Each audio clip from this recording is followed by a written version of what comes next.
This week, President Donald Trump announced the United States and Mexico had reached a deal on trade. This after more than a year of ongoing negotiations between the U.S., Mexico, and Canada. This week, though, it remained unclear what Canada's involvement might be moving forward. We got insight from Professor David Gantz, an expert in international economic law at the U of A Rogers College of Law.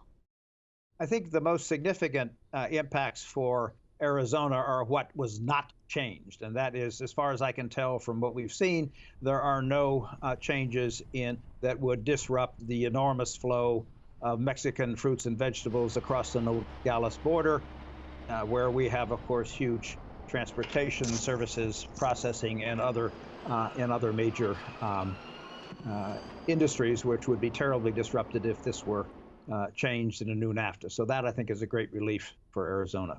What do we know about this renegotiation or this removal of NAFTA that we're hearing so much about just this week?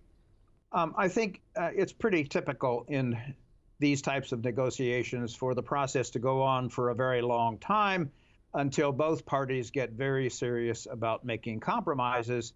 And frankly, what seems to be happening now is that the Trump administration is seriously trying to deal with key issues like the sunset clause, termination after some number of years, and the rules that govern the North American auto and auto parts industries. And I think because of some flexibility on the Trump administration, things moved very quickly over the last couple of weeks, even though not much has happened in the last year. Can the president act alone in this, or does he need Congress to move forward beyond what we're hearing this week?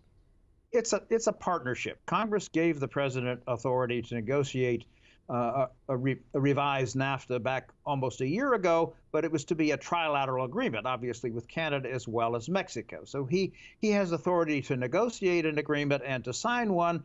There's some question, I think, legal question, as to whether he can sign an agreement, say November 30th, if it only includes Mexico at that time. There's some in Congress who have said this is not the case, but the issue has never been resolved in court.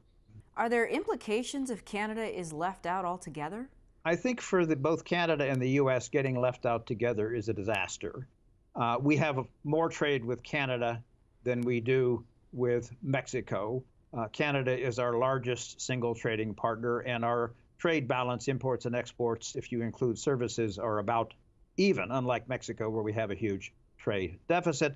The American auto industry and American auto unions all operate in Canada as well as the U.S.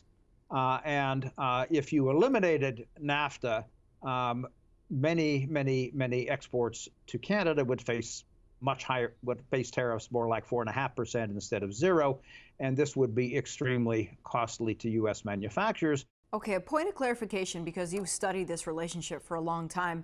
Many of us have understood that Mexico and the United States, at least in the political realm, have been at odds for some time. Did the two countries not like each other? Then there's talk of a wall. Why suddenly are there talks for negotiations, and it sounds like there's a connection being made? I'm assuming that the change is coming mostly because both the Trump administration and the existing and the incoming Mexican administration realize that it is in everybody's economic and political interest to play nice. So I think what you have is sort of an agreement to disagree quite strongly on the assumption that it is still beneficial to both countries to have a revised NAFTA.